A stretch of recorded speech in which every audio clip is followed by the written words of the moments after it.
Il faut que tu prophétises encore sur un grand nombre de peuples et de nations et de langues et de rois.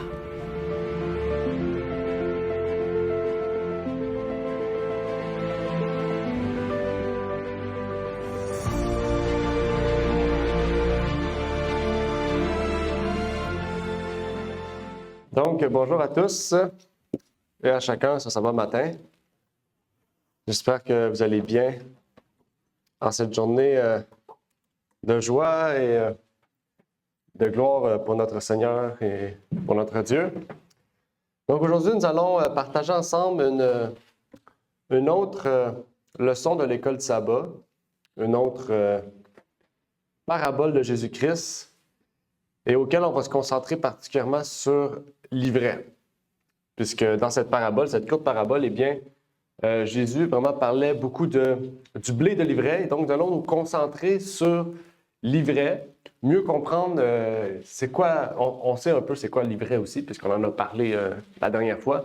Mais on va aller plus en profondeur dans cette idée-là de l'ivraie et savoir quel est le travail de l'ivraie, qui sème l'ivraie et est-ce que l'ivraie vraiment est important pour nous dans le sens de la comprendre aujourd'hui? C'est quoi le but dans l'Église de l'ivraie? Il y a vraiment, vous allez voir, une leçon très importante à comprendre de l'œuvre de l'ivraie. Et aussi, avec cette parabole-là, ça nous permet de comprendre beaucoup de choses aussi, autant sur le retour de Jésus et sur, on pourrait dire, l'Église en général, l'état de l'Église en général.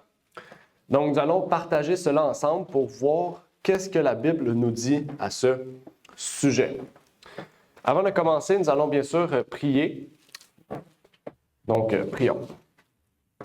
Notre Père qui est aux cieux, j'aimerais te remercier, Seigneur, pour ce moment que tu nous permets d'avoir, de pouvoir être ici présent pour t'adorer en esprit, en vérité. Et tu nous donnes l'opportunité d'avoir les fonds nécessaires pour louer ce local, Seigneur, pour pouvoir nous rassembler, pour pouvoir faire des événements ou toutes sortes de choses, Seigneur. Et donc, donne-nous la sagesse, le discernement.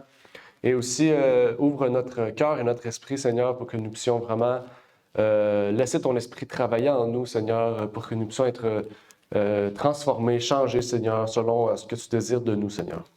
Donc, c'est ma prière pour ces choses au nom de ton Fils Jésus-Christ. Amen. Donc, dans cette nouvelle parabole de Jésus-Christ, Jésus parle encore de la semence, du semeur et du royaume de Dieu. Mais ici, il met de l'emphase sur le blé et l'ivraie particulièrement. Si vous vous rappelez de la parabole, cette courte parabole, Jésus dit que, et on ajoute un nouveau groupe. Ici, on voit une personne qui sème du blé, donc un semeur qui sème le blé, et un nouveau groupe d'individus vient pour semer de l'ivraie. On dit l'ennemi de ce semeur vient semer de l'ivraie dans son champ, et les deux croient ensemble jusqu'à la moisson. Et au moment de la moisson, et même avant la moisson, les gens, ceux qui sont les ouvriers de ce semeur-là disent on doit enlever l'ivraie. Parce que quand il pousse, on voit. Il dit on doit enlever l'ivraie. Puis il dit non, laissez-les croître ensemble jusqu'à la moisson. Pour ne pas enlever en même temps le blé.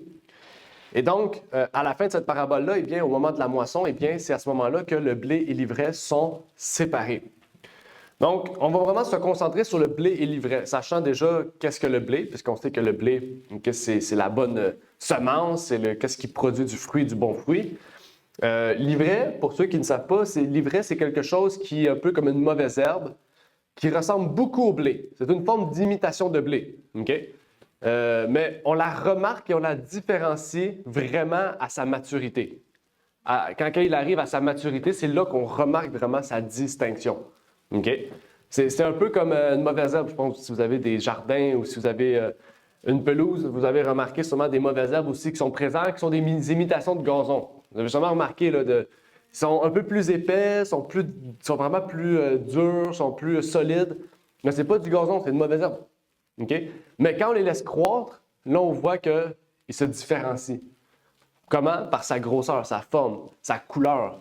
Et c'est la même chose avec le blé et l'ivraie. Il y a une distinction qu'on ne remarque pas au départ, ni dans sa croissance, mais au moment de la moissonner, on remarque la différence. Et cet ivraie-là n'arrive pas par hasard. On nous dit que c'est un groupe d'individus, un nouveau groupe que Jésus installe un peu dans cette grande cette grande lignée des semeurs et des paraboles du semeur, eh bien, ce nouveau groupe-là sème l'ivraie. D'après vous, qui est ce nouveau groupe-là? Oui, Claude. Juste avant de lancer. Yes. J'ai réalisé ça, que l'ivraie, c'est une plante. Oui. Moi, je pensais que c'est une mauvaise herbe. Non. Ouais, j'ai toujours pensé ça. Et que c'est important à voir que l'ivraie, parce que c'est un mot qu'on. Je pensais que ça pouvait être un mot qui représente l'ensemble des mauvaises herbes, tu sais, l'ivraie. Mais je pensais jamais que ça pouvait être une plante. Parce que c'est une mauvaise herbe, mais c'est une plante, c'est le nom d'une plante. Donc, c'est important à se rappeler de ça. Oui, exact. Ouais. Ça comporte le blé, il y a une croissance aussi. Oui, c'est ça. Oui, exactement. Ça croît comme le blé. C'est une plante, en fait, comme une autre. La distinction, c'est juste que ça vient corrompre le reste du blé, en fait, si on la laisse là. Un peu comme une mauvaise herbe. Souvent, une mauvaise herbe, si tu laisses ta plante là, puis tu laisses les mauvaises herbes là, les mauvaises herbes vont toutes se multiplier tellement rapidement que ta plante n'aura plus de place pour mettre ses racines, pour être solide, pour avoir fini par mourir. C'est ça le but des mauvaises herbes, en fait. OK? Puis dans les mauvaises herbes, il y a des remèdes. Hein? On sait les pissenlits, par exemple, ont des bonnes propriétés pour l'estomac. Puis on sait que les mauvaises herbes ont des bonnes propriétés, OK? Thérapeutiques. Mais on sait que leur propagation nuit aussi, comme au blé ou à d'autres plantes qui sont utiles aussi pour l'homme. Donc oui, une chose bien à se rappeler, c'est que l'ivraie, c'est pas souvent on ne sait pas c'est quoi l'ivraie, mais l'ivraie c'est une plante. Okay? C'est une plante qui est considérée comme nuisible au blé ou à d'autres plantes du genre. Donc oui, sœur Mireille aussi qui avait la main levée.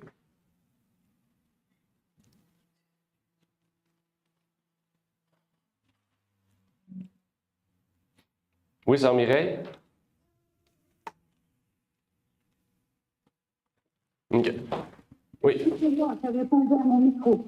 Oui, l'ivraie, c'est des faux chrétiens. C'est le diable qui envoie des personnes qui lui appartiennent déguisées comme des chrétiens. Et comme ça, pour séduire les chrétiens, pour les détourner de la vérité. C'est ça, l'ivraie. Et puis alors, c'est très subtil. Parce qu'au début, on croirait vraiment des chrétiens. Mais après, on voit que leurs fruits, ce n'est pas les fruits du Saint-Esprit, c'est tout le contraire.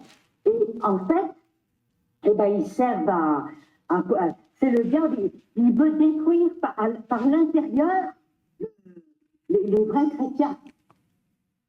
Oui, merci Mireille, effectivement. Mireille a tout de suite répondu à la question, elle est allée vite dans la réponse.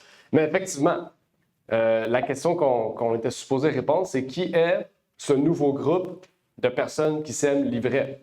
Okay? On voit, la Bible nous dit que ce sont l'ennemi. L'ennemi de ce semeur-là sème l'ivraie pour empêcher une pleine récolte du blé.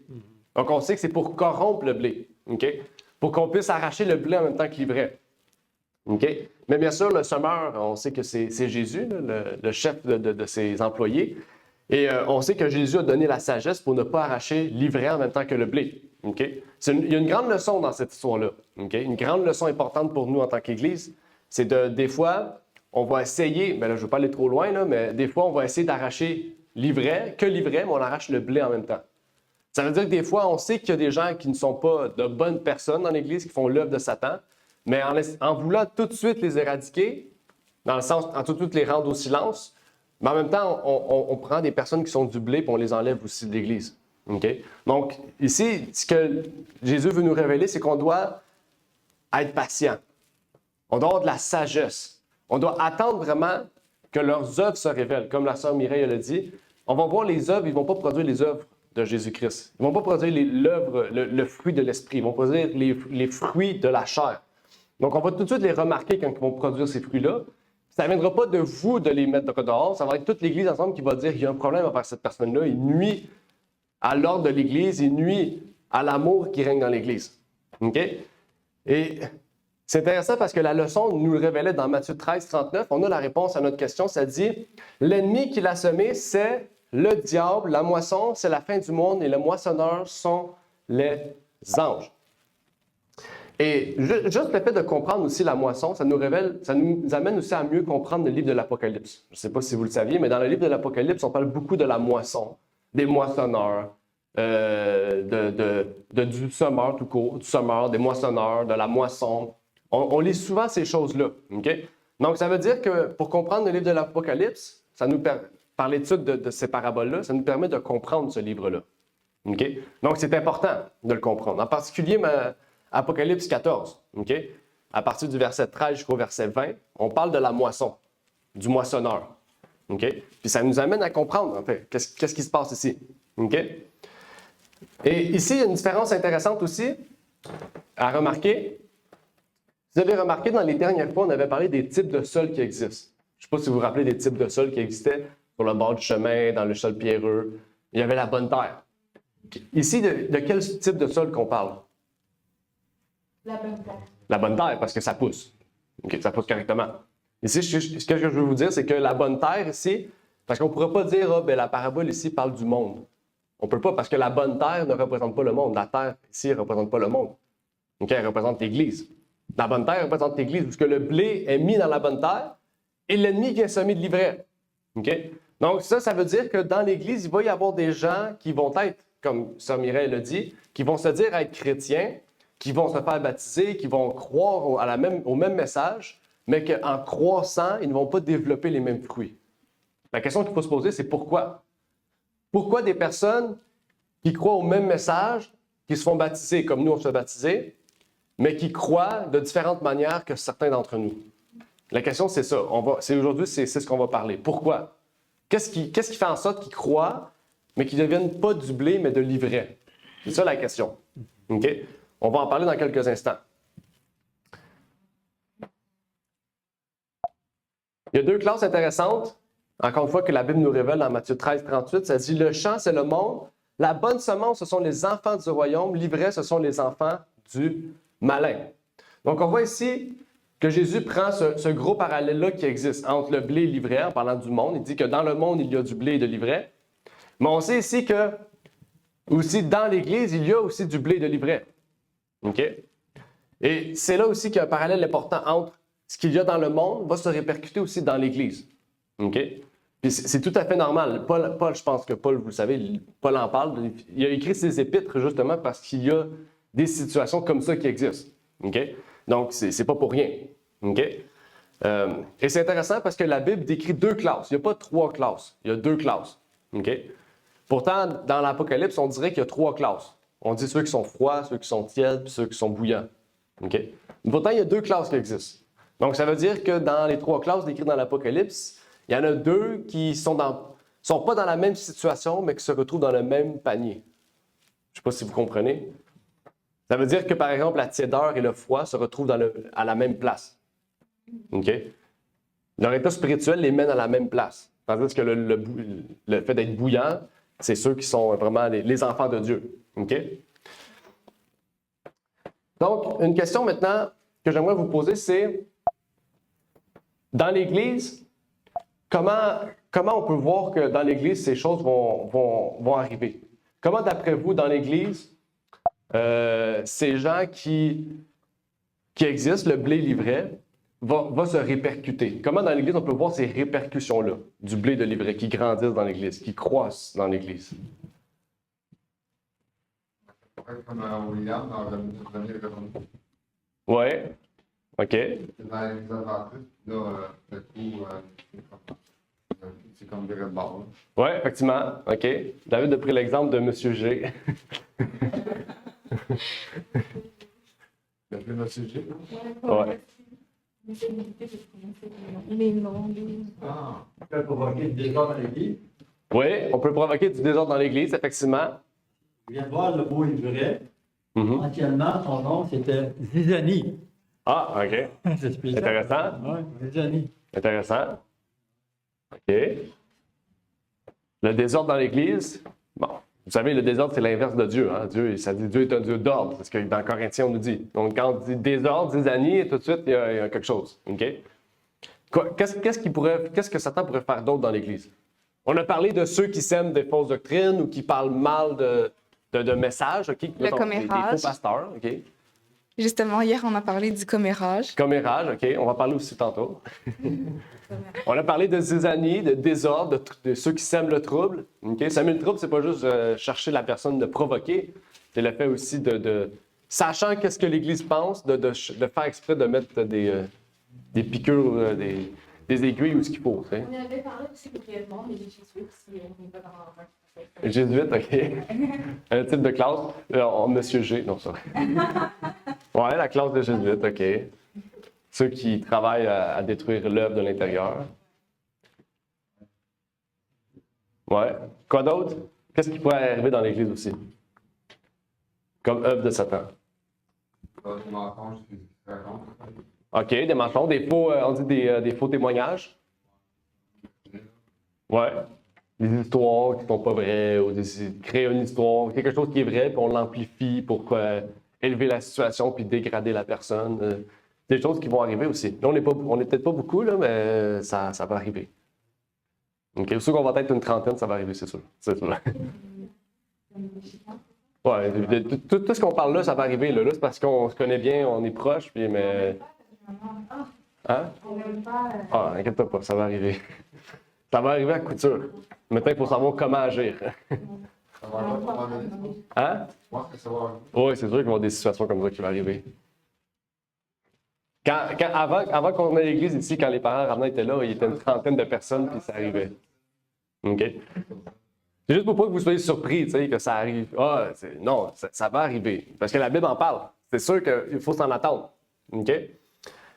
J'aimerais lire oui, Sœur Mireille. Désolé. Avant de continuer, je vais laisser Sœur Mireille. Le but, c'est de détruire la foi du chrétien et d'arrêter l'œuvre de Dieu. Non, c'est pas ça, c'est variable. Amen. Détruire l'œuvre de Dieu. Intéressant. On va en parler de ça aussi, du fait de détruire l'œuvre de Dieu. J'aimerais lire une citation d'Ellen White qui dit « L'ivraie ressemblait beaucoup au blé pendant que les brins étaient verts, mais lorsque le champ était blanc pour la moisson, l'ivraie sans valeur ne ressemblait à rien au blé qui ployait sous le poids de ses épis pleins et mûrs. Les pécheurs qui prétendent à la piété se mêlent pendant un certain temps aux vrais disciples du Christ, et l'apparence du christianisme est calculée pour en tromper beaucoup. Mais dans la moisson du monde, il n'y aura pas de ressemblance entre le bien et le mal. C'est alors que se manifesteront ceux qui ont adhéré à l'Église, mais qui n'ont pas adhéré au Christ. » Intéressant. Qu'est-ce qu'elle dit? C'est là qu'on va voir ceux qui ont adhéré à l'Église, mais qui n'ont pas adhéré au Christ. Ça veut dire que tu peux adhérer à des principes, mais ça ne veut pas dire que tu adhères au Christ. OK? Parce que les principes, oui, c'est la parole de Dieu. Si vous adhérez aux principes bibliques, par exemple le sabbat, ça vient de la parole de Dieu. Mais pas parce que vous observez le sabbat que ça veut dire que vous êtes des disciples du Christ. Que vous avez décidé de suivre le Christ. OK? Parce que ça veut dire qu'il risque d'avoir pas une sincérité, une mauvaise sincérité en fait dans la foi de la personne. OK? Donc, c'est ça qu'elle veut nous dire. OK? C'est très important. Maintenant, on a parlé de certains types de personnes, de caractéristiques qu'on peut retrouver dans l'Église. OK? Quel type de personnes dans l'Église cela pourrait concerner? On vous en avait cité quelques-uns. Je vous ai posé la question un peu plus tôt. Vous en avez cité quelques-uns, mais vous allez voir dans la Bible, on a 1, 2, 3, 4, 5, 6, 7 classes de personnes. OK? Donc, on va voir qu'est-ce qu'il y en est. OK? Premier, c'est dans Hébreux 3:12. Ça dit « Frères, prenez garde que quelques-uns de vous n'aient un cœur mauvais et incrédule en se détournant du Dieu vivant. » De quoi qu'on parle ici? Quel type de personne? Incrédule. Qu'est-ce que ça veut dire incrédule? Infidèle, exactement. Manque de foi, faiblesse dans la foi, sans foi. OK? Donc, c'est quand même large. C'est-à-dire qu'il y a des gens qui peuvent venir à l'Église qui n'ont pas la foi, donc qui remettent en question tout le temps la parole de Dieu, puis des choses simples. Je veux dire, quand tu rentres dans l'Église, on ne demande pas « Ah, ben, je ne sais pas si je crois à la Bible. » Ben, tu peux venir à l'Église poser ces questions-là, te poser ces questions-là. OK? Parce que tu es nouvelle, pas de problème. OK? Mais ici, si vous savez le contexte, Paul, il s'adresse à des gens qui connaissent la foi, là. OK? Il prend exemple souvent dans l'incrédulité, il prend l'exemple du peuple d'Israël. Quand le peuple d'Israël, ça fait 40 ans que tu traverses le désert, tu as vu les témoignages de Dieu, tu ne peux pas dire à la fin, je ne sais pas si je crois en Dieu. Je ne sais pas si vous comprenez, on voit une différence entre quelqu'un qui commence dans la foi, qui se pose les questions essentielles, puis quelqu'un qui est déjà dans la foi, mais qui se pose encore les questions de base, à savoir est-ce que Dieu existe ou non. OK? Et ça, c'est des incrédules, en fait. Des infidèles, des gens qui manquent de foi, des gens qui sont dans la faiblesse de la foi. Et oui, ça peut arriver. C'est que l'évangile, c'est Exact. dans Hébreux 4, 4, c'est les récoltés parce qu'ils n'ont pas voulu croire tout ce que Dieu leur enseignait. Exactement, exactement. Donc, ça peut arriver dans des passages. Okay? Des passages dans notre vie peuvent arriver où on se remet en question sur Dieu. Okay? Un peu comme Élie, un peu comme Moïse, un peu comme Samuel ou d'autres personnes aussi très importantes dans la Bible se sont dit « Je fais l'œuvre de Dieu, mais on dirait que Dieu n'est pas là. Je fais tout pour Dieu, mais on dirait que Dieu ne m'écoute pas quand je prie. » Okay? C'est toutes des questions qui peuvent être présentes dans notre vie. Okay? Quelque chose de passager dans notre vie où on remet en question notre foi. Okay? Mais eux ici, c'est des gens qui se sont détournés du Dieu vivant. Okay? Leur incrédulité ne se sont pas posés à se remettre en question, mais les ont poussés à se détourner de la vérité, à se détourner de Dieu. Ça, c'est différent. Okay? On a une autre classe d'individus. Dans 2 Thessaloniciens 3, 2 qui dit « Et que nous soyons délivrés des hommes inconsidérés et méchants, car tous n'ont pas la foi. » Qu'est-ce qu'il dit ici? C'est quel type de personne qu'on retrouve ici? Inconsidérés et méchants. Inconsidérés et méchants. Donc, à l'incrédulité, on ajoute ceux qui sont méchants et inconsidérés. Maintenant, dans quel sens qu'on dit méchant? Qu'est-ce que ça veut dire méchant? Est-ce que c'est quelqu'un qui est méchant? C'est... De mauvaises intentions. Mauvaise intention, ok, intéressant. Puis qu'est-ce qu'on peut dire par inconsidéré? Ça veut dire quoi inconsidéré? Peut-être que vous avez d'autres traductions. Tu sais que dans la Louis II, c'est un autre mot qui est peut-être plus facile. Inconsidéré, c'est un vieux terme, là. Si je me rappelle, parce que cette semaine, j'ai lu dans le Louis II, il me semble que c'est pas le même terme.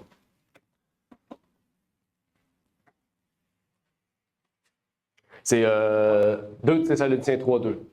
Oui, Pervers, exactement. Je savais que c'était différent. Donc, pervers et méchant.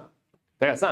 Pervers, dans la Bible, c'est pas juste le fait sur les pervers sexuels. Okay? C'est injuste, nuisible, incommode, non à sa place, non convenable. Okay?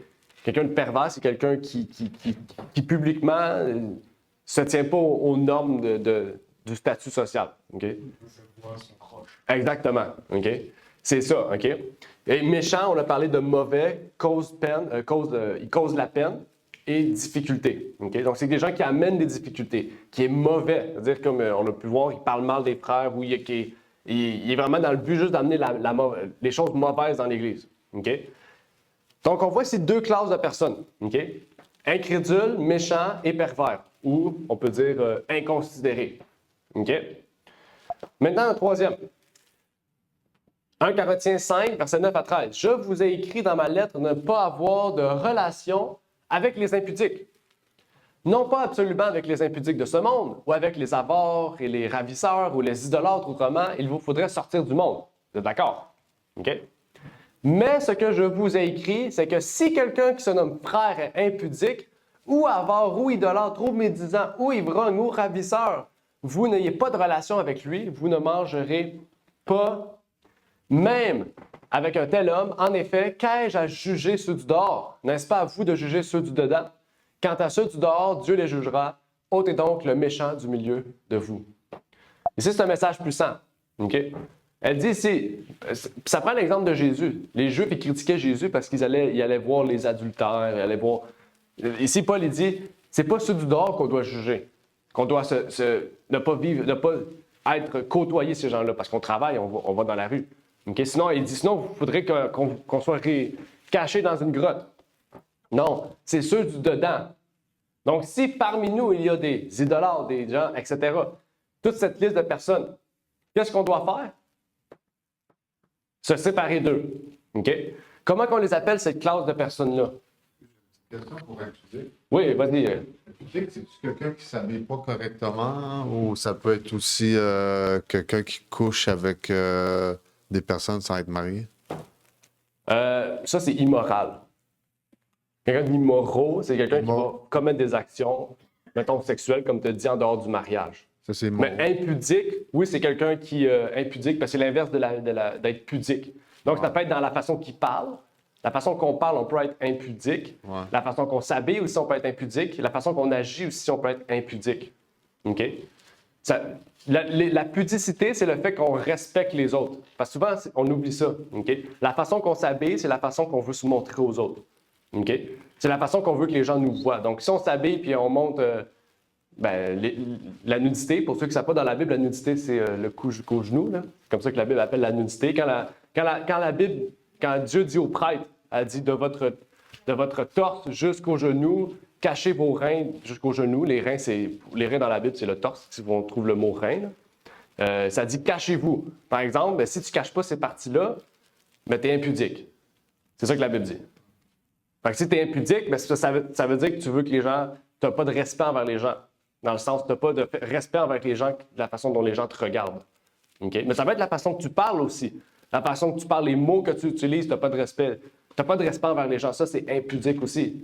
Okay? Donc, tu vois une personne, c'est comme, tu dis même pas bonjour, tu dis juste, genre, tu parles juste comme si c'était juste toi le boss, tu respectes pas les gens, tu les envoies promener, tu sais, juste pour rien. Ça, c'est impudique aussi. OK? Donc, tout ça, c'est lié à l'impudicité. OK? Et c'est intéressant parce que la Bible parle de ça ici. Dans le verset 10, ça dit avare, ravisseur, idolâtre, autrement, etc. Impudique. Toutes ces personnes-là. C'est lié à quoi, ça? L'avarice, tout ça, c'est lié à quoi dans la Bible? Parce qu'ici, il décrit des choses. Mais si on prend un tout et on les catégorise. Oui, les fruits de la chair, OK. C'est quoi le résultat des fruits de la chair? Oui, la mort. OK. Puis, OK. Ben là, vous allez en bas. On va aller tout en haut. OK, la mort. OK, les fruits de la chair causent la mort. Mais qu'est-ce qui cause que vous commettez les fruits de la chair? Le péché. OK, on va aller plus haut encore. Qu'est-ce qui est le contraire du péché? Voilà, vous allez encore plus haut. Vous allez tout décrire l'arbre, mais sans décrire le principe. L'amour, OK, c'est quoi la base de l'amour? Comment on fait pour connaître l'amour de Dieu? La piété? Non. La piété, OK. C'est quoi la piété? Ouais, l'obéissance. L'obéissance, c'est quoi? Ah, c'est quand... Exactement. On avait nommé toute l'arbre. Donc, c'est la loi de Dieu, c'est ça, exactement. La loi de Dieu, si tu désobéis à la loi de Dieu, ben, tu vas commettre les fruits de la chair. Les fruits de la chair, ben, vont te commettre à pécher, à trouver la mort, etc., etc. Ben, vous avez tout nommé l'arbre. Ben, c'est bon, ça veut dire que vous connaissez vraiment très bien vos choses de A à Z. Donc, exactement. Donc, cette catégorie de personnes-là, c'est ceux qui désobéissent à la loi de Dieu, en fait. OK?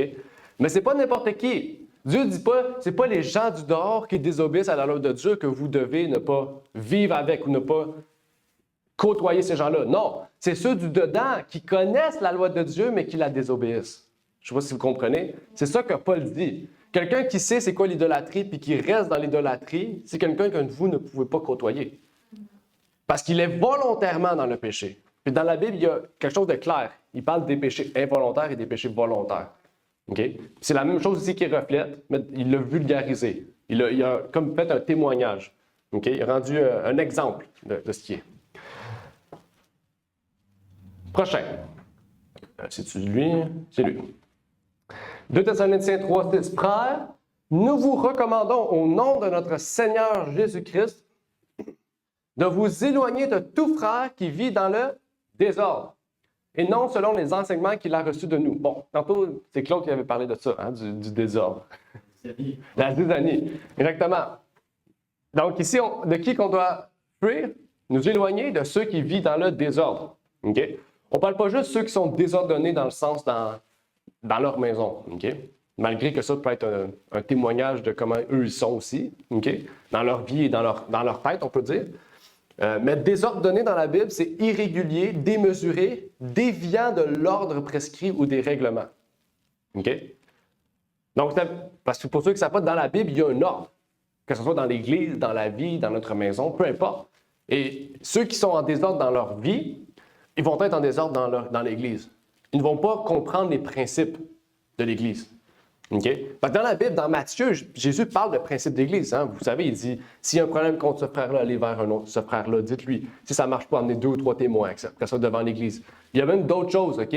Donc, la Bible parle de l'ordre dans l'Église. OK? Donc, ceux qui sont désordonnés vont avoir une difficulté à respecter, je ne peux pas dire ces restrictions-là, mais l'ordre par des principes que Dieu a érigés dans l'Église. Oui, David. Je pense qu'il faut pas trop dur non plus au début avec la personne. C'est vraiment, quand il parle de désordre, on voit aussi une personne, on va dire que c'est une personne qui a chuté, là, qui avait un petit problème d'alcool, donc qui a commencé à boire, tout ça. Tu sais. OK. Il faut aussi, je pense, l'aider cette personne-là. Là. Et puis il faut aider notre frère ou notre soeur. Puis si à un moment donné, ça ne fonctionne pas, là, peut-être que là, peut-être s'en éloigner, mais il faut d'abord essayer de l'aider, par contre. Oui, OK. Dans les autres, moi, c'est bizarre, moi, je vois une personne qui peut peut-être avoir recommencé à fumer ou recommencé à boire ou qui ne fait pas attention à elle, qui, je ne sais pas. Là. OK, intéressant. Mais oui, mais ça, c'est une situation intéressante. OK? Parce qu'ici, on ne parle pas d'une personne qui vit dans le désordre. On parle d'une personne qui a, comme te dire, retombé peut-être dans un désordre ou retombé dans un péché ou peu importe. OK? Puis comme te dis, c'est important d'aider cet individu-là. OK? De ne pas le juger ou le critiquer ou même de ne pas, comme dire, de s'éloigner de lui. OK? Parce que, comme David a dit, ces gens-là, souvent, s'ils ont décidé de prendre la décision d'arrêter ces choses-là, et puis après 4-5 ans, mais ils retombent dans cela, c'est là qu'il y a le plus de besoin d'aide, en fait.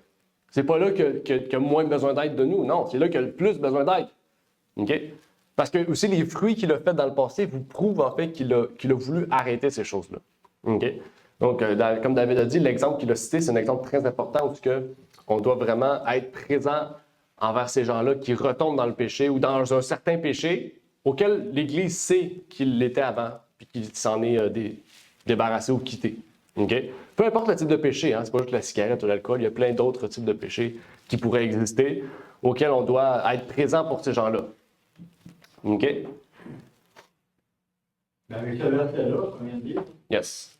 il y a des gens qui devraient sortir de certaines églises. Je ne sais pas si vous comprenez. Si on va dans une église pentecôtiste où les gens tombent par terre, qu'il y a beaucoup de désordre, mais la personne dans ce verset-là, il doit dire, oui. ben, je ne peux pas vivre avec ces personnes qui sont là, avec cette église-là, ça ne changera pas. Là, il faut que je sorte de cette église-là. Ouais. Ouais. Ouais, OK, ouais, je comprends. C'est le contraire. Là. Effectivement. Lisons Pierre. Il dit, « Ayant donc renoncé à toutes sortes de malice, de fraude, de dissimulation, d'envie et de médisance. » Tantôt, c'est quoi qu'on parlait? De commérage. Médisance, commérage, c'est-tu la même chose? Ça se ressemble pas mal. Hein? Dire des choses qui est vrai. La médisance, c'est dire des choses qui est vrai d'une personne, mais le répéter. La calomnie, il y a des choses qui vraiment c'est pas vrai pour la personne, pour vraiment la descendre. Hein. La rabaisser, dans le fond. La rabaisser. Des choses qui sont vraiment pas vraies de la personne, puis que. Ouais, un faux témoignage. Pour travail, pour avoir ci, pour avoir ça. OK, parfait. Merci de la clarification. Donc ici, on voit un autre type de personne. Qui a dit, ayant donc renoncé à toutes sortes de malice, de fraude, de dissimulation, d'envie et de médisance. OK? Est-ce que vous savez que ça signifie ces termes-là, malice, fraude, dissimulation? En tout cas, ces termes-là, ils devraient tout de suite nous faire penser à Satan. Je ne sais pas pour vous, là, mais malice, fraude, dissimulation, envie, médisance, c'est vraiment l'œuvre de Satan. OK? C'est vraiment, en tout cas, moi, ça me fait penser à ça. Ces mots-là sont vraiment à connotation négative tout de suite. OK? Et c'est important de connaître la signification de ces mots-là. OK? Puis de se dire, est-ce que moi, je fais ça? Est-ce que moi, je suis dans cette situation-là? OK? Est-ce que dans ma vie, que ce ne soit pas nécessairement à l'Église, est-ce que dans ma vie en général, je me retrouve dans cela? OK? C'est important on dit self-expectation, je ne sais pas, expectation, c'est introspection de soi, exactement. Comme la Bible dit, regardez-vous dans un miroir. OK? Tu te regardes dans un miroir, puis tu te dis, c'est quoi la personne? Qui suis-je? OK? Est-ce que je reflète le Christ ou est-ce que je reflète mes envies, mes désirs, mes choix, mes décisions? Est-ce que je reflète ce que moi je veux ou est-ce que je reflète ce que Christ veut? C'est pas de se regarder de dire est-ce que je suis beau ou je suis laid, c'est pas ça. OK? Est-ce que je suis gros ou maigre? OK? C'est pas ça. C'est de savoir est-ce que la personne que je suis, quand on se regarde dans le miroir, on parle du miroir intérieur. OK? C'est une introspection sur notre caractère, sur la personne que nous sommes, aussi peut-être sur l'aspect extérieur. Est-ce que je reflète le Christ? Est-ce que la façon que je suis habillé révèle le Christ? Ou révèle ma nudité? Ou révèle mes formes? Tout ça, c'est des questions qu'on peut se poser. OK? Et c'est important de le faire. OK? C'est pas une autre personne qui va le faire à votre place. C'est vous, personnellement, que vous devez le faire. OK? La marche chrétienne, c'est personnel. OK? Nous, on est là pour vous aider dans votre marche personnelle. Chacun de nous, entre frères et sœurs, on s'entraide dans notre marche. Mais on ne peut pas marcher à votre place. OK? Donc ça, c'est très important. Dans Jean 4, 11, 12, il y a un autre type d'individu. Il dit « Frères, ne médisez point les uns les autres. » Ah, intéressant. Celui qui médit un frère et qui condamne son frère médit de la loi et juge la loi. Donc, on sait que la médisance est reliée du fait qu'on juge la loi, on médit la loi. Okay? Donc, quand on médit un frère ou une sœur, c'est comme si on le ferait à Dieu, en fait. Parce qu'on médit sa loi. Ça dit, « Or, si tu juges la loi, tu n'es point observateur, mais juge la loi. » Ça dit, il y a un seul législateur qui peut sauver et perdre. Toi, qui es-tu qui juge les autres? Intéressant. Ici, Jacques termine par une question. Toi, qui es-tu? Il parle personnellement à l'individu qui lit ce passage-là. Toi, qui es-tu? Donc, on parle des juges ici, ceux qui jugent les autres. On a ici dans 2 Timothée 2, 16, « Mais évite le discours profane et vain, car ceux qui les tiennent tombent toujours plus dans l'impiété. » Intéressant. Qu'est-ce qu'un discours profane et vain? Qu'est-ce que veut dire profane et qu'est-ce que veut dire vain? Pas le vin V-I-N, vin V-A-I-N. C'est inutile. Inutile. Profane. C'est quoi l'inverse de profane? Profaner, c'est lorsque tu gâches les choses sacrées. Exact. Exact. C'est lorsque tu es irrespectueux des choses sacrées. Mm-hmm. Je ne vais pas vous dire des exemples. Est-ce que vous avez des exemples de discours? Parce qu'un discours, on dit discours aussi, c'est le fait de parler, le fait de proférer ou de dire des choses qui sont profanes, donc contre la sainteté de Dieu, contre Dieu, et les choses qui sont inutiles. OK? Qu'est-ce qu'on peut dire par discours? On peut dire des doctrines ou des choses qui sont inutiles. Des conversations. Des conversations aussi, OK, intéressant. OK. Est-ce que vous pensez qu'il y en a beaucoup de ça? Oh, oui. Il y en a beaucoup. On le voit sur le site chrétien du Québec. Ouais. Je sais vraiment pas si c'est un exemple, mais comme on en voit de plus en plus les personnes qui, par exemple, prennent une image des anges et disent que c'est voilà l'apparence des anges, mais c'est des monstres. C'est ça. Qui est accurate. Ouais. Biblique, ouais. Ouais, OK. Là, tu aussi dans nos conversations de tous les jours. Ouais, dans les conversations de tous les jours, effectivement, dans les conversations de tous les jours, on peut parler de choses profanes et aussi inutiles. Comme dire, par exemple, que Dieu est blanc. Ouais. Des sujets comme ça. Dieu est noir. T'avais une question sur ça, Claude? T'avais une question sur ça? Non, pas une question. OK. C'est pour compléter. Là. OK, oui. Admettons qu'on raconte des blagues sur le sexe, des choses comme ça, tu sais. Ben ça, c'est des choses profanes, là. Le sexe. Mettons, on raconte une blague sur quelqu'un qui commet l'adultère, puis, tu sais, pour faire rire les gens. Tout ce qui est basé sur l'adultère, ces choses comme ça. On devrait pas juste éviter, mais on devrait... Ouais, ça dit qu'ils tombent toujours plus dans l'impiété. C'est-à-dire, ceux qui font des discours profanes et vains. Ouais. Puis je pense qu'on a des preuves souvent. Ceux qui décident de détruire la vérité ou qui tombent dans des extrêmes. Tu sais, il y a des extrêmes comme ils disent, par exemple, je sais pas d'idée... ceux qui disent il faut absolument baptiser au nom du Père, du Fils et du Saint-Esprit, dans le sens qu'il faut dire ces termes-là. Si on ne les dit pas, le baptême est invalide. C'est comme ils se séparent de l'Église pour dire comme... parce qu'il y en a qui baptisent au nom de Jésus. Mais ceux qui ne font pas ça, leur baptême n'est pas valide. Puis ils ont créé leur propre Église, puis ils font ça dans leur coin. Okay? Donc ça les amène aussi dans des extrêmes où, en fait, ils basent leur message sur une question, genre secondaire, ou on pourrait dire tertiaire là, même, c'est genre inutile. Puis ben, en fait, ils oublient tout le reste de leur fondement, puis ils commencent à vivre dans l'impiété. OK? Ça arrive souvent. En fait, c'est pas pour rien qu'il y a 40 000 aussi dénominations aujourd'hui, c'est parce que la plupart des discours sont profanes et vains. OK? Ils se séparent pour des petites choses qui sont inutiles, des petits détails, OK? Que pour eux, c'est comme une doctrine fondamentale. OK? Donc, ça en est. Est-ce qu'il y avait d'autres... Moi, j'en avais une autre, mais je ne suis pas certaine. Parce que, comme par exemple, à la Pâque, ce qu'on voit beaucoup, c'est les églises refaire la pièce de théâtre de comme la crucifixion de Jésus. Fait qu'ils on voit une personne qui porte une croix, puis que d'autres personnes qui le fouettent. Donc, toute cette mise en scène, je trouve que ça ne sert à rien. C'est non seulement vain, puis... Ouais, fait que j'avais ça comme profane, ouais. OK, intéressant. Je sais qu'il y a des opinions aussi là-dessus sur le théâtre, sur le fait aussi d'imiter les scènes de la Bible, là, que ce soit Noé ou Jésus ou peu importe. Là. Qu'est-ce que vous en pensez, vous, sur ça? Personnellement, c'est un peu un jeu dangereux. Mm. On peut voir avec The Chosen, par exemple. Ouais. Il y a beaucoup de choses qui sont biblically inaccurate. Lorsque ces choses-là, c'est un peu comme des images qu'on érige, en fin de compte. Ouais. Et les gens, ils ont une fausse image de ce qui est la vérité de la Bible. Et si Dieu nous a donné sa parole directement, je crois que c'est mieux d'aller directement la lire plutôt que de voir des illustrations qui sont des interprétations d'hommes, en fait. Ouais, exactement. Moi, je dirais à peu près dans le même sens aussi. J'ai toujours eu quand même un point de vue quand même assez divergent pour ça. Comme je suis pour et contre, en quelque sorte. C'est que de la base, ça devrait toujours être la Bible, mais c'est que des fois, ça fait juste du bien d'avoir quelque chose de visuel, parce qu'il y en a qui sont comme plus visuels comme personne pour comprendre certaines affaires.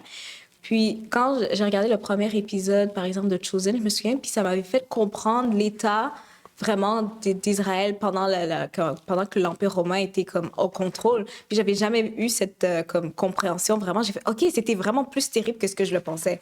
Donc, veux pas, c'est comme la Bible aussi, mais comme le voir en face, c'est comme, OK, je peux comprendre qu'est-ce que...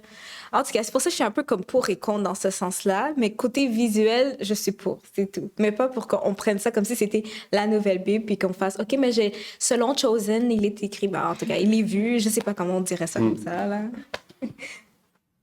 OK. Oui, Sœur Maria?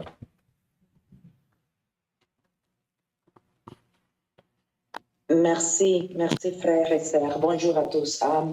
Moi, je pense, comme frère Karl, qu'on doit se concentrer dans la parole de Dieu et faire le mieux possible parce que la parole de Dieu dit de ne pas refaire des images du ciel, ni de la terre, ni de l'océan, ni au-dessus de la mer. Et de ne pas imiter cette chose-là parce que tout l'amour s'en va vers l'esprit et en vérité.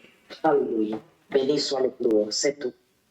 Amen. Merci, Sœur Maria. Donc, ouais, le but, c'est pas de créer des divisions dans l'Église là, sur ce qu'on en pense, mais de partager une opinion et de discuter, c'est important. OK? Oui, c'est ça. Il n'y a pas de moyen que la Bible nous a dit faites ça, faites ça. Il n'y a pas de moyen pour apporter l'Évangile. Maintenant, c'est comment qu'on l'apporte, puis qu'est-ce qu'on en fait aussi. Okay? Parce que la Bible nous dit de ne pas faire d'idolâtrie, puis on sait que The Chosen, c'est devenu une idolâtrie. Là. Parce que la plupart du monde voit Jonathan, puis c'est comme ils se mettent à genoux, puis Jésus prie pour moi. Beaucoup de personnes font ça. Donc, sachant ces choses-là, peut-être qu'on devrait éviter de faire des films ou des séries sur Jésus, peut-être faire des documentaires ou des choses plus de... où on concentre moins sur la personne, l'acteur, plutôt que sur la scène et le but. Okay? Un peu comme qu'ils ont fait avec Moïse récemment, qui était très intéressant, qu'on a appris beaucoup sur Moïse et tout. C'est très intéressant. Donc oui, il y a un juste milieu qu'on doit avoir. On sait que le monde d'aujourd'hui est vraiment débalancé. Donc on doit être assez allumé et sage pour savoir aussi qu'est-ce qu'on en fait, les décisions qu'on prend en ce sens-là, qu'est-ce qu'on décide de mettre devant nos yeux, parce qu'on sait que c'est pas tout ce qui est chrétien. Hein? Puis il y a beaucoup de choses aussi à ça où on ridiculise le christianisme. Et récemment, justement, quand je faisais des recherches sur Internet justement pour préparer des messages, puis je faisais quelques recherches sur les Mormons, puis j'ai vu une nouvelle série qui était sortie. Ben, je l'ai pas écouté, mais j'ai vu le titre en écran Mormon, ça s'appelait Les femmes des Mormons. Là, je dis, ça a l'air les femmes des Mormons. Ouais, les femmes de Mormons. Là, je dis ça. Tu vois, ils vont parler, est-ce que c'est un documentaire, ça a l'air intéressant et tout, pour apprendre plus sur la vie, comment eux fonctionnent. Là, je suis allé voir, j'ai dit, il me semble que les femmes sont un petit peu trop belles pour que ce soit des Mormons. C'est genre, elles étaient toutes parfaites, leur femme était parfaite, puis ils étaient trop, genre, décolletées, jupe très courte. Là, je dis, c'est sûr que ça, c'est pas un documentaire. Puis là, tu lis le truc, ça dit vraiment, tu lis la description, ça dit genre, les femmes de Mormons font face à une grave accusation, pas une grave accusation, une grave situation d'adultère dans l'Église. Je suis comme, OK, c'est sûr que c'est un truc hyper sexualisé, puis ils utilisent la religion pour partager ça. Puis c'était exactement ça. Fait que, tu sais, c'était carrément pas qu'est-ce que ça révélait. OK? Fait qu'on utilise la religion pour en faire une hypersexualisation. OK? Puis là, je comprends pourquoi les femmes étaient super décolletées puis super sexualisées. C'est parce que, justement, l'émission utilise le christianisme pour propulser la sexualisation. OK? Puis, pas de l'argent. OK? Ouais, parce que... C'est un chrétien et tout. Il utilise la parole de Dieu pour promouvoir comment je pourrais dire, son podcast ou son émission? la façon de faire de l'argent, là, tu sais. Ah, OK. Quand, mettons, faire de l'argent facile, tu vas pouvoir rester chez vous, faire des choses, mais tu vas avoir plus d'activités pour aller faire ton évangélisation ou quoi. Tu sais. Il utilise vraiment la parole de Dieu comme quand Dieu t'appelle à appeler les apôtres, à laisser tout, puis aller évangéliser, fait que tu abandonnes tout, tu y vas par la foi. Tu sais. Mais là, c'est la même chose, tu y vas par la foi, mais tu rentres dans ta façon de faire là, pour faire de l'argent. Facile, sans... c'est ça. Amen. Effectivement. Oui, sœur Mireille. J'étais en train de réfléchir à tout ce qu'on vient de dire, mais l'image, c'est le contraire de la foi, c'est la vue, tandis qu'on doit marcher par la foi. Et puis, notre relation avec le Seigneur, quand on lit la Bible, c'est l'Esprit de Dieu qui parle dans notre cœur. C'est la foi. Lui, l'Esprit de Dieu, il vient mettre dans notre cœur toutes les bonnes choses de la parole de Dieu qui nous permettent de vivre la ressemblance du Seigneur. Alors, je me posais cette question. Intéressant. Merci, sœur Mireille, très intéressant. OK, on va avancer, puisque là, le temps avance, puis mon temps se fait court, puis il me reste encore quelques questions à vous poser. On va aller vite sur cette question-là. La question qu'on pourrait se poser, c'est quand le blé et l'ivraie vont être séparés, d'après vous? Quand est-ce que le blé et l'ivraie vont être séparés? Bien, d'après vous, d'après la Bible, parce que la Bible le dit. Au jugement dernier. Amen, exactement. OK? Donc, c'est pas maintenant qu'on doit se dire, cette personne-là, c'est l'ivraie, on faut le mettre dehors. C'est pas ça qu'il faut faire. C'est pas le moment qu'il faut le faire. OK? Il ne faut pas juger les individus, il ne faut pas les critiquer. Puis on sait, la Bible le dit, on le sait que dans l'Église, il va y avoir de l'ivraie. Vous avez des gens qui vont tout le temps picocher les doctrines, picocher les petits détails pour faire comme si c'était une grosse exposition, puis une grosse affaire. Puis on sait que ça va arriver. OK? Des personnes qui vont parler dans le dos des gens. OK? C'est juste qu'il faut, en tant que chrétien, savoir comment agir. Comment réagir face à ça. OK? Puis la façon qu'il faut agir et réagir, c'est pas comme dans l'Église catholique où on l'excommunie, on lui dit va faire 150 sacrements ou tu le brûles comme à l'époque ou peu importe. Non, on doit l'agir avec amour. OK? On doit revenir avec amour. OK? Pour l'amener peut-être même à comprendre comment il agit puis qu'il lui-même se repent. OK? Et dans Matthieu 13, 40 à 43, on va le lire rapidement, ça dit « Comme on amasse l'ivraie, qu'on le brûle dans le feu, il en sera de même à la fin du monde. » Ça dit « Le Fils de l'homme enverra ses anges qui ôteront de son royaume tous les scandales et ceux qui feront l'iniquité. Ils les jetteront dans la fournaise ardente, là seront les pleurs et les grincements de dents. » OK? Donc, on sait qu'il y aura une époque où le jugement de Dieu va... en ce moment, on sait que le jugement de Dieu est actif, okay? Mais le jugement de Dieu va s'exécuter. À ce moment-là, c'est là que le blé et l'ivraie vont se séparer. Et c'est ce que aussi Ellen White nous dit. Elle dit que le troisième ange, le message du troisième ange a pour but d'amener justement amener à maturité le blé et l'ivraie. Okay? Pour que le blé soit lié et que l'ivraie aussi soit lié Un pour la vie et un pour la mort éternelle. C'est un peu comme le sceau de Dieu. Un pour le sceau, un pour la marque. Okay? C'est un peu comme Apocalypse 22 qui dit, il y a chacun ceux qui sont saints se sanctifieront, ceux qui sont justes vont se justifier, ceux qui sont impurs vont se impurifier, je ne sais pas, ça ne dit pas. Ceux qui vont... Et ouais, ceux qui sont dans la pureté restent dans l'impureté. Donc, on voit que c'est ce que ça nous dit ici. Okay? C'est là qu'on va vraiment voir. Okay? Donc, peut-être que là, en ce moment, il y en a peut-être qui sont délivrés, on ne les voit pas, mais quand ça va arriver vraiment, lorsqu'on arrive au jugement, on va se dire, OK, là, ça se révèle. Okay? C'est comme ça, en fait, qu'on va le voir. Donc, c'est des questions vraiment qu'on doit se poser.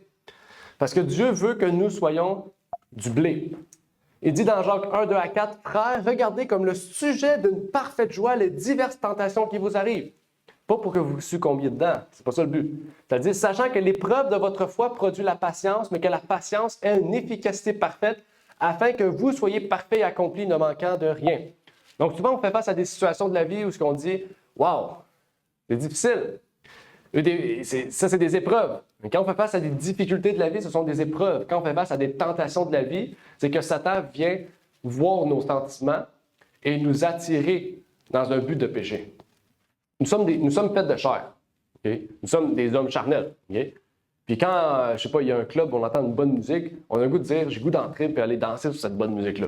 Mais on sait que si on rentre et on va danser, on risque peut-être de boire, de prendre de la drogue, puis de ressortir peut-être avec une fille. Ou un gars, on ne sait jamais. Mais tout ça, est-ce que c'est des tentations? Oui, ce sont des tentations si peut-être avant vous étiez dans ce genre de milieu-là. Ou peut-être ce milieu-là vous a toujours attiré, puis que Satan peut utiliser cette opportunité-là pour susciter des sentiments profonds et forts chez vous, pour vous dire, allez, vas-y, voilà, tu as toujours voulu y aller. Ou, ça va te rappeler des bons souvenirs. OK? Chacun, on est différent, mais c'est comme ça que Satan nous tente. OK? Puis il y a diverses façons de nous tenter, parce que Satan, il sait ce qu'on voudrait au plus profond de nous. Il sait nos désirs. OK? Moi, j'aimerais ça avoir une belle voiture. OK? Puis là, Satan te donne la meilleure opportunité en or. Il dit, ici, tu peux faire de l'argent facile, là, Puis dans le fond, tu rentres là-dedans, puis finalement, l'argent facile, tu te rends compte que tu fais partie de la mafia, finalement. C'était vraiment une grosse histoire, là. Mais finalement, tu peux avoir l'auto que tu rêvais d'avoir. Mais tu l'as eu d'une manière qui n'est pas glorieux pour Dieu. OK? Donc, c'est ça que je veux vous dire. Satan peut utiliser des moyens, sachant nos désirs, même si nos désirs sont louables, il peut utiliser des moyens pour nous contourner le plan de Dieu pour nous amener à ce qu'on veut. Mais finalement, ce n'est pas ce qu'on veut vraiment. C'est ce qu'on veut dans le sens, mais la personne avec qui on va être, ou la voiture, ou la maison, peu importe tout ce qu'on va avoir obtenu, le moyen par lequel on va l'avoir obtenu, peut-être ça ne vient pas de Dieu. OK? Donc, il faut faire vraiment attention. Satan, il utilise tous les moyens vraiment pour nous déconcentrer, pour nous détourner, pour nous dire, voici, Dieu nous a promis un chemin, puis Satan dit, ici, tu peux sauver beaucoup d'années, tu peux aller plus vite. Là, tu prends le raccourci, finalement, c'est un bon raccourci. Tu t'en vas à la fin de ce que tu veux. Mais tu as tellement de problèmes parce que tu as voulu sauter des étapes que Dieu voulait vraiment qu'il travaillait avec toi, qu'en fait, tu te retrouves dans une situation encore plus pénible qu'auparavant. Okay? Donc, nous devons vraiment prier le Seigneur. Parce qu'on arrive surtout à la fin des temps, et on va en parler dans le sermon, où les temps qu'on arrive, ce n'est pas des temps juste difficiles. C'est des temps aussi où Satan va jouer avec nos désirs, jouer avec nos sentiments. Okay? On peut lire ici, « Dans le monde, vous aurez des tribulations, dit le Christ, mais en moi, vous aurez la paix. » Est-ce que vous voulez avoir la paix? C'est ce qu'on veut rechercher. Okay? En bon québécois, on est écœuré de ce monde-là. On est écœuré que les gens soient méchants avec nous. On est écœuré que des gens meurent à tout bout de champ pour aucune raison. Okay? Que ce soit à cause de la guerre, à cause de conflits politiques, à cause de suicides, de dépression. Okay? Des gens autour de nous, peut-être, ont subi la mort due à ça. On est écœuré de ça. On est écœuré aussi de voir des gens qui ne mangent pas. On est écœuré aussi d'avoir jamais d'argent. Pas parce qu'on ne peut pas avoir d'argent, c'est parce que les gouvernements abusent aussi de notre situation. Les gens aussi sont tellement méchants qu'ils abusent de notre situation. On est écœuré de tout ça. Mais si on est si écœuré de tout ça, pourquoi pas rechercher la paix? Pas nécessairement avec les gens, parce que Jésus a dit, je ne suis pas venu apporter la paix, mais l'épée. Ça veut dire que des fois, on va être en paix avec des gens, mais des fois, on ne sera pas en paix avec des gens. Puis c'est pas parce que nous ne voulons pas, c'est parce que notre message, parce que la façon dont nous vivons va choquer les gens. Puis je peux vous le dire que ça va arriver. Il y a des gens là, qui vont être jaloux là, de toi parce qu'ils ne trouvent aucune faute en toi, Puis la Bible dit hein, que tout ce que vous faites ne vous amène pas à trouver un mal chez vous. Même l'apparence de mal, évitez cela. C'est ce que la Bible nous dit. Okay? Parce qu'il y a des gens qui sont comme ça, ils attendent juste de trouver une petite fente où ce que possiblement, c'est pas mal, mais ça pourrait mener à quelque chose qui serait mal. Okay? Donc les gens sont vraiment malicieux parce que ce sont les enfants de Satan. Okay? Ça dit, les épreuves auxquelles les chrétiens sont soumis dans la douleur, l'adversité et l'opprobre sont les moyens prévus par Dieu. Pourquoi? Pour séparer l'ivraie du bon grain. Amen. Donc, quand on voit qu'il y a des gens qui sont tentés et qui succombent à la tentation, dites-vous que c'est dans le but de séparer le blé l'ivraie. OK? Peut-être que oui, parce qu'ils sont faits dans la foi. Notre but, c'est justement de prier pour eux, d'aller les voir, de parler avec eux, de discuter avec eux, de les ramener dans la vérité, dans la foi. Mais ça peut que ça ne marche pas.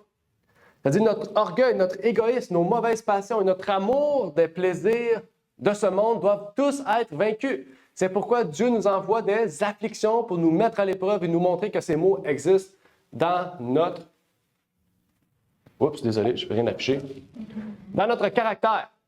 Nous devons vaincre par sa force et sa grâce afin d'être participants de la nature divine après avoir échappé à la corruption qui est dans le monde par la convoitise. Puis ça arrive, il y a des gens, des fois, ils vont prier Dieu. Dieu permet que je puisse être plus fidèle à toi. Puis c'est des gens peut-être qui fument, je sais pas, de la marijuana. Puis là, ils vont fumer et ils vont dire « Ah, c'est dégueulasse ça! » Bien, ça peut être un moyen par Dieu à ce qu'il vous fait fuir de ces plaisirs-là. Fait fuir. Puis je connais du monde qui s'est arrivé, là, qui ont fumé, puis ils trouvaient ça tellement dégueulasse comme s'ils n'avaient jamais fumé de leur vie. Une répugnance soudaine à la cigarette ou à l'alcool ou à toutes sortes de choses.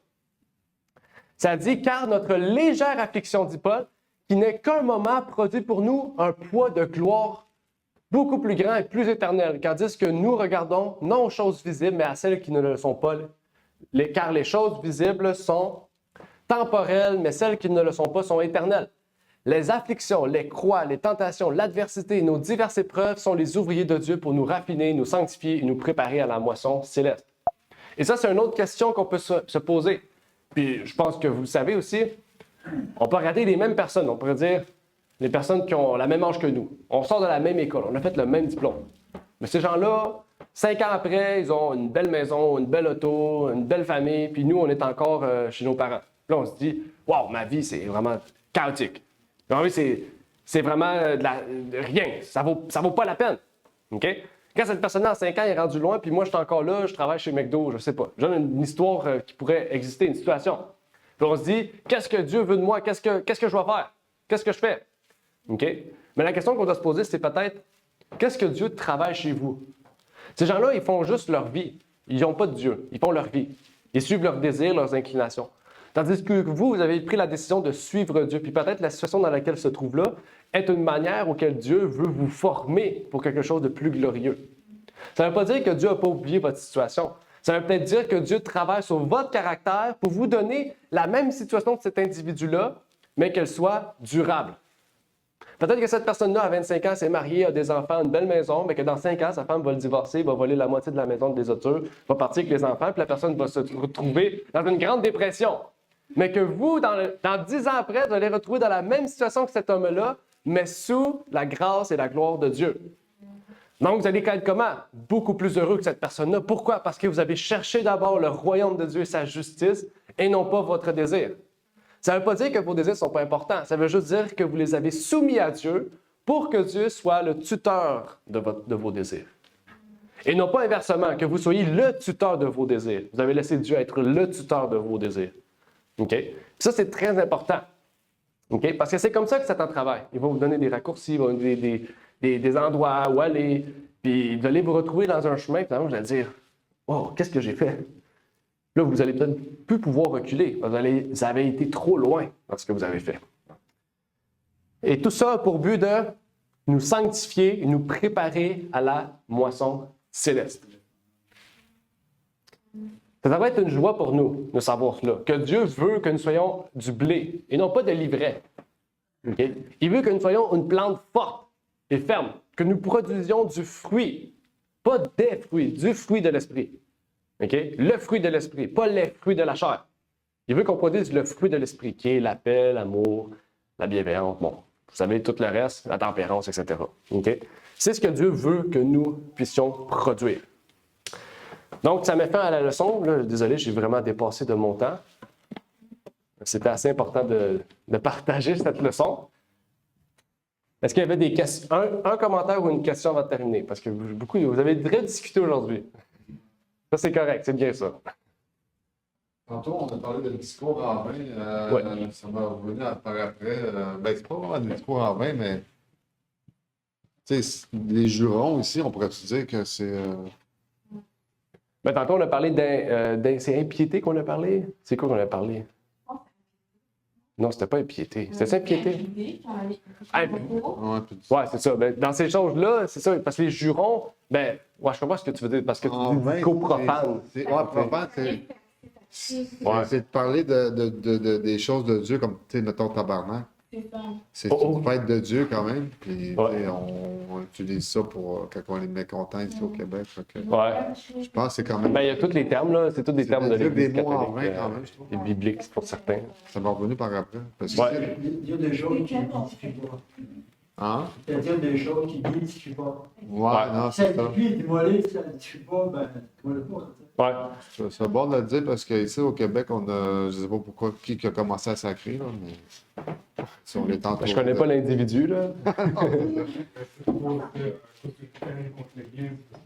Ouais, c'est Lias, là. Ben, David, je pense qu'il veut savoir c'est qui l'individu. C'est qui a commencé ça? Mais je sais pas c'est qui a commencé ça, là. Qui s'est dit un matin, aujourd'hui, je me rebelle contre l'Église? Spécial, on est pas d'accord le monde qui sacre comme ça. Ouais. Mais oui, mais ça peut faire partie de l'impudicité aussi, le fait de ne pas être pudique, le fait qu'on s'exprime de manière à ne pas rendre gloire à Dieu, puis de ne pas vouloir aider les autres, de vouloir partager l'amour, de vouloir être pudique aussi devant les autres, puis devant Dieu aussi, c'est aussi ça. Mais ça peut faire partie des discours profanes aussi, parce que je sais qu'au Québec, on utilise ça pas mal dans tout. Que ce soit positif ou négatif, on utilise ça. C'est pas juste ça à connotation. Quand on n'est pas content. Ouais, c'est ça. L'intonation du mot change la façon dont on l'utilise. Ouais. Donc, oui. Ça enrichissait mon vocabulaire avant. Ouais. Là, tu dirais que tu as un vocabulaire plus restreint. Ça, c'est drôle. Mais ouais, très bon point. Très bon point. Donc, est-ce qu'il y a une dernière question ou un dernier commentaire?